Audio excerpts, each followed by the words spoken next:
Welcome to the tutorial video for how to configure the Services Hub on-demand assessment for Skype for Business.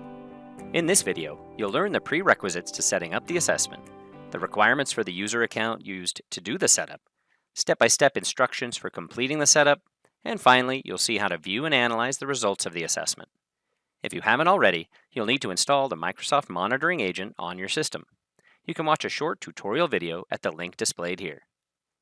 To get started with the Skype for Business on-demand assessment setup, you will need a user account, which is a domain account with the following permissions.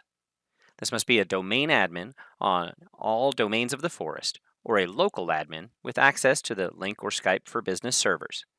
Have membership of the Link or Skype for Business server related Active Directory groups shown here. Be a member of the local administrative group on all SQL servers that support Skype for Business server.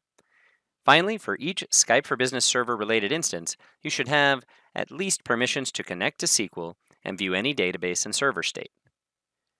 Now, to begin configuring the Skype for Business assessment, we need a working directory for the assessments and the path to that directory to reference in our commands. The directory will be on the C drive, in this case with the name Assessments. Next, launch a PowerShell prompt by right-clicking and choosing Run as Administrator. Then type in the command as add-sfb assessment task and click Tab. If you see the line autocomplete, you'll know the agent setup modules loaded successfully. For the next input, press a space, then a dash, and Tab to bring up the working directory input. Here, input the path of your working directory in double quotes. Finally, enter your domain administrator credentials and password, then hit Enter. Now it is safe to close the PowerShell window. Next, open the Task Scheduler. By default, the Skype for Business assessment will kick off 1 hour after running the PowerShell commandlet. For this example, you will do a manual run of the task, so to avoid conflicts, you need to change the task to run at a later date. Navigate the menu, right-click on the task, then choose Properties, then go into Triggers and edit the default trigger to a later time. Then enter the account information used to execute the task. Now right-click on the task and choose Run. Once this is done, open up the working directory and go into Skype for Business, then the numbered folder, and within a few minutes, you'll see files begin populating this folder. Next, go into the Data Model folder and make sure that your Skype for Business servers and SQL servers are being discovered.